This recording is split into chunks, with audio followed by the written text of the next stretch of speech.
কে রে? আমার ইফতারি খাইছে কিডা? তোরা খাইছু? রাকিব, তুই আমার ইফতারি খাইছু? হে, তুই খাইছ আমার ইফতারি? আমি কে তোর ইফতারি খেবার যাবো? আমার কি বাপ মা নাই? আমার বাপ মা এসে প্রতিদিন ইফতারি দিয়ে যায়, আমি সেই ইফতারি দিয়েই খাই। আর দেখ গা এই মাদ্রাসায় যে এলেন গা ইতিম, হে দেখা তোর ইফতারি খাইছে এক টাকা। কেন শামিন? তার মানে তুই এই ইফতারি খাইছু? না বন্ধু, আমি তোর ইফতারি খাইনি। তোর আমার ইফতারি কোনে গেল? আমি তো জানি না বন্ধু, আমি তো খাইনি তোর ইফতারি। না, এটা বিশ্বাস করলাম না। এখানে সবারই বাপ মা আছে, তোরই বাপ মাও নাই, কেউ নাই, তোর থাকার জায়গা নাই কে? তাহলে খালি তুই খাইছু? আমি তো কইলাম আমি খাইনি। তো হুজুরের কাছে আমি বিচার দেবো যে আমার ইফতারি খাইলো কিডা। কে রে পোলাপান, বাইরে এত চেঁচামেচি কি হয়েছে? হুজুর, আমার ইফতারি খাইছে শামিন।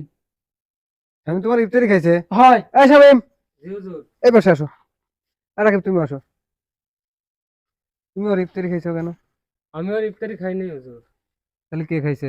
আমি জানি না, আমি দেখিও নাই। ও তো বলতেছে ও তোমার ইফতারি খায় নাই। না, ওতেই আমার ইফতারি খাইছে, কারণ সবারই বাপ মা আছে, ওর বাপ মা নাই, ওর কেউ নাই, ও তো ইতিম। অতি অতি ছাড়া আমার তো খাবি কিডা? তুমি তোর ইফতারি খাওয়া দেখছো? না। তুমি দেখছো? না হুজুর। তোমরা কেউ দেখছো? তাহলে এখন কি বলবো বলো?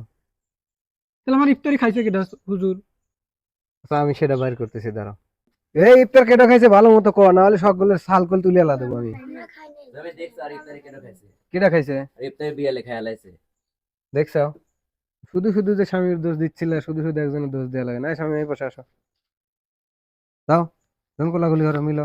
বন্ধু আমার আরে ভুল হয়ে গেছে। তোমরা সবাই যাও, খেলাধুলা হলো, খানুক নামাজ পড়া লাগবে, যাও।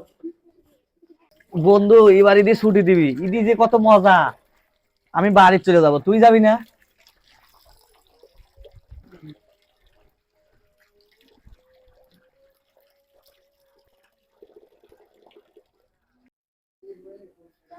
বন্ধু, ঈদ কি? ঈদ, ঈদ মানে খুশি, ঈদ মানে আনন্দ। ঈদের ভিতর ওরা যে পরিবার যে আছে না, বাপ মা ও দাদা দাদি চাচা চাচি নিয়ে সবাই একসাথে লাগা আনন্দ করে।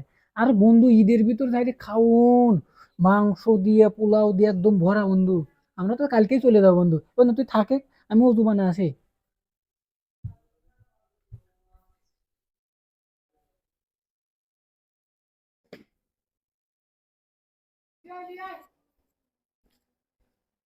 এই পোলাপান, সবাই দিকে আসো,